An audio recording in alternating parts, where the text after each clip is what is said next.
Assalamualaikum warahmatullahi wabarakatuh. Baik anak-anak semuanya, pada video pembelajaran kali ini kita akan membahas tentang kisah keteladanan Nabi Yusuf alaihissalam. Kisah ini dibagi menjadi beberapa fase atau dibagi menjadi beberapa bagian. Baik, langsung saja kalian simak bagaimana kisahnya agar kalian bisa mengambil hikmah dari kisah Nabi Yusuf alaihissalam. Allah Subhanahu wa Ta'ala memberi kedudukan yang mulia kepada Nabi Yusuf alaihissalam. Nabi Yusuf juga diberikan kelebihan ilmu berupa kemampuan untuk menafsirkan atau mengartikan sebuah mimpi.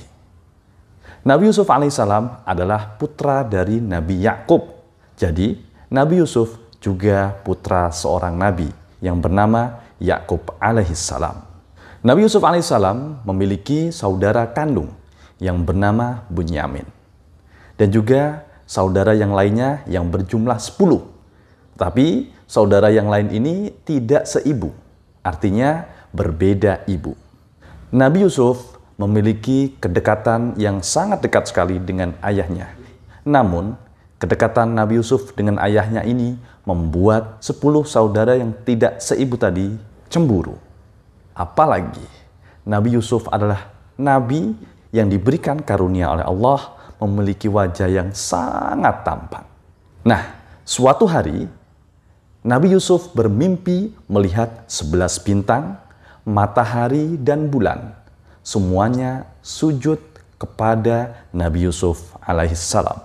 Kemudian Nabi Yusuf menceritakan mimpinya ini kepada sang ayah.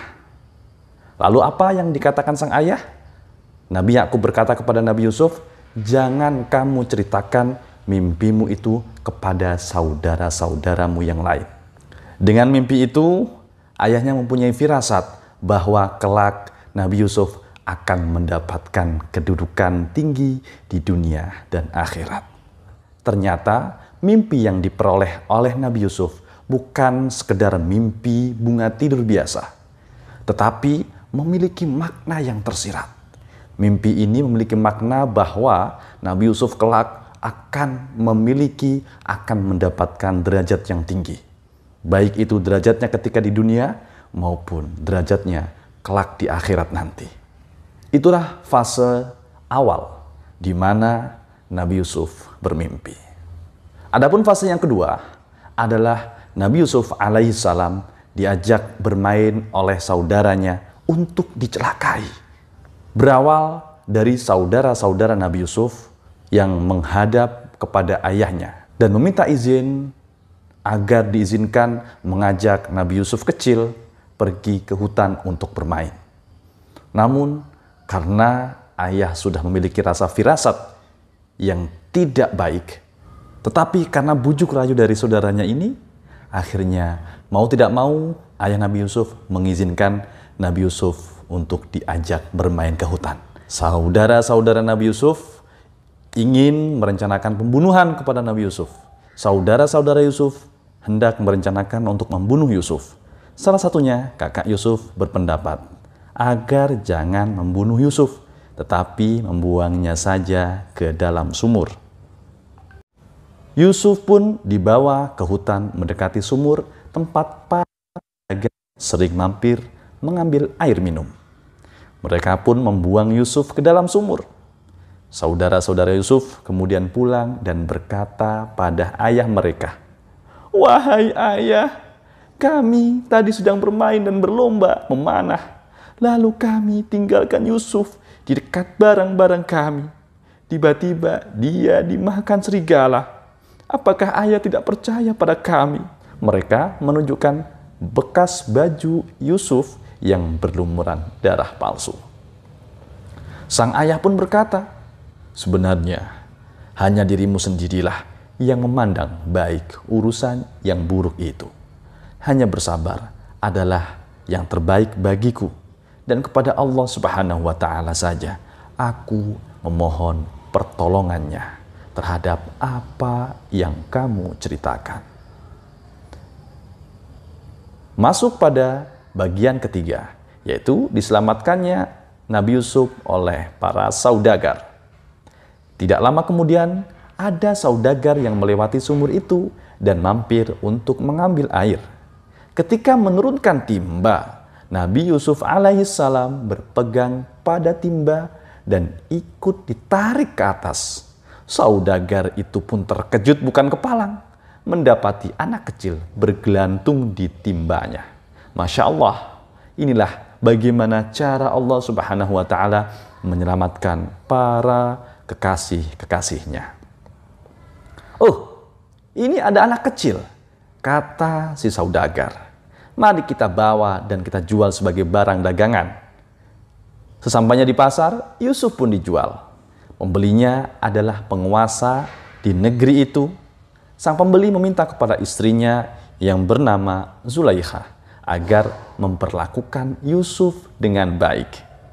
Waktu berjalan terus, lambat laun Yusuf menjadi pemuda yang cerdas dan dewasa. Bagian keempat, mimpi raja. Pada suatu hari, raja bermimpi melihat 7 ekor sapi betina yang gemuk dimakan oleh 7 ekor sapi betina yang kurus, 7 tangkai gandum yang hijau, dan 7 tangkai gandum lain yang kering. Raja segera mengumpulkan para penasihat untuk menjelaskan makna dari mimpinya. Namun tak seorang pun bisa menjelaskan makna mimpi itu. Kemudian ada seorang pelayan melapor kepada Baginda Raja. Baginda Raja, saya punya informasi tentang orang yang pandai menjelaskan mimpi. Maka utuslah saya kepadanya. Pelayan kemudian diperbolehkan menemui Yusuf di dalam penjara. Sebelum kejadian ini terjadi, fitnah menimpa Nabi Yusuf. Kemudian karena fitnah itulah Nabi Yusuf dimasukkan ke dalam penjara meskipun tidak terbukti bersalah. Nabi Yusuf pun menjelaskan kepada raja, hendaklah kalian bercocok tanam 7 tahun berturut-turut. Kemudian ketika kalian panen, hendaklah menyimpan makanan dengan cara membiarkan tangkainya kecuali sedikit untuk dimakan. Sebab setelah 7 tahun itu akan datang 7 tahun kemudian masa yang amat sulit. Pada masa itu kalian akan menghabiskan simpanan makanan sebelumnya. Setelah itu akan datang tahun di mana manusia diberi hujan dengan cukup dan mereka dapat memeras anggur. Melihat penjelasan dari Nabi Yusuf yang begitu gamblang dan masuk akal, raja pun tertegun. Akhirnya, raja mengangkat Nabi Yusuf alaihissalam menjadi pejabat negara yang mengurus tentang pangan. Itulah tadi kisah teladan Nabi Yusuf alaihissalam. Apakah kisah ini sudah selesai? Belum. Kita akan sambung kisah selanjutnya pada video pembelajaran berikutnya. Terima kasih, semoga bermanfaat.